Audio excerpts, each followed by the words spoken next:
you've been tuning into Vintage Toy Freedom lately, you know that I've been on a bit of an X-Men kick, mostly because I got a big box of X-Men figures for relatively cheap. So maybe you've seen the Future Wolverine X-Men missile launcher, I don't even know what the heck that's called, or the X-Men Ninja Force Ninja Deathbird.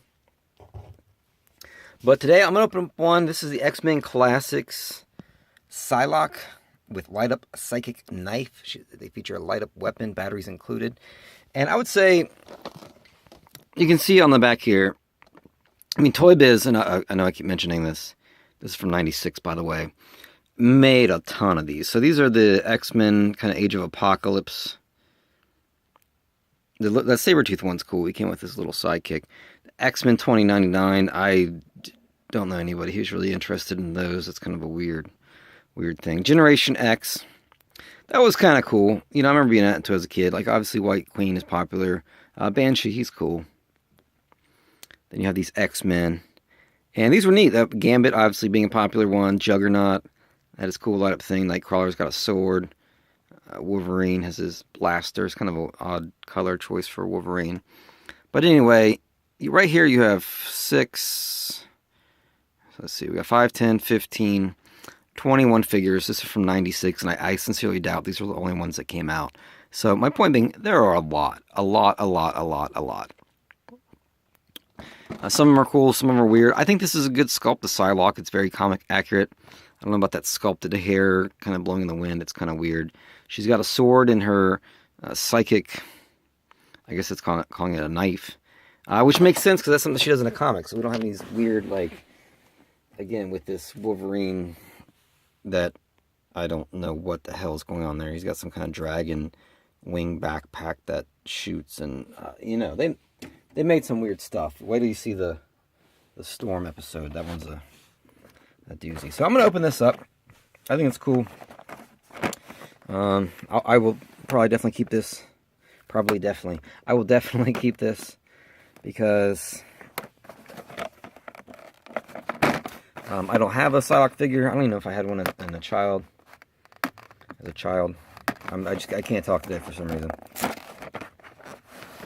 And also, too, I have a shelf of. If you've seen other episodes, you've probably seen my shelf of superhero toys. It's all kind of disheveled now. My kids knock them down, which is fine. I let them play with them, and I think it's also good to have, you know, diversity of figures, both in terms of different toy lines and publishers, but also, you know, having some female figures. I think that's important, even though I'm not a big fan of her outfit, the message that sends, but,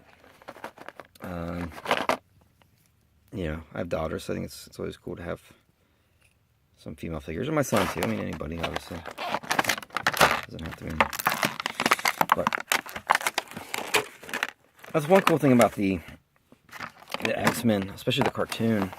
This is something that I've really brought up in other episodes, but something I've kind of looked into and I've kind of talked to people about, but there are... Sorry, I'm just trying to see how her light-up thing works. Oh, there's some little metal rods there, so her sword would go in her left hand. So the X-Men cartoon ran from, I think, 92 to 97-ish, and it was in syndication for a long time, all through the 90s, early 2000s. But what's interesting is I found as I got older, a lot of women have said that they enjoyed that. They would watch it with their brothers, they'd watch it alone. And, you know, when you think about it, I guess it makes sense because there are a lot of strong female characters. There was Storm, there was Psylocke, there was Rogue, there was Jubilee, there was Jean Grey. I mean, on the villain side, you know, you had White Queen. So, you know, it's kind of, I don't know if I call it groundbreaking, but maybe, you know, especially for the 90s, especially for, you know, comic book and comic book licensed properties, that it's something where, you know, they had racial diversity. I mean, you had Bishop and, I guess you didn't have too much racial diversity. I don't know, I can't think of some of the others, but yeah, so you had a lot of female characters, so that's cool. So, let's see. Not working. Let me just double check, make sure I'm doing that right. Place psychic knife in right hand and press button on back to emit psionic light. So I'll have to get some some new batteries because her psionic light is not working. But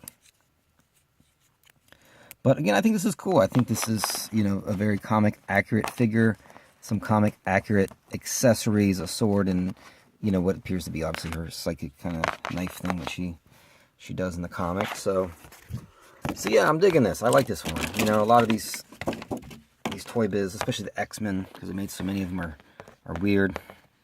But this one's all right. You know, I'm digging this one. The color looks weird. She looks yellow in the video, but I assure you she's more of a peach color. I don't know, it's just kind of poor lighting in here. But anyway, thanks for watching. X-Men Classics Psylocke with her light up psychic knife. Maybe I'll find some batteries and replace those so those actually work. So tune in for some more X-Men action, and of course all kinds of different vintage toys that I'll be opening till I don't know, until I get bored of it, I guess. So thank you.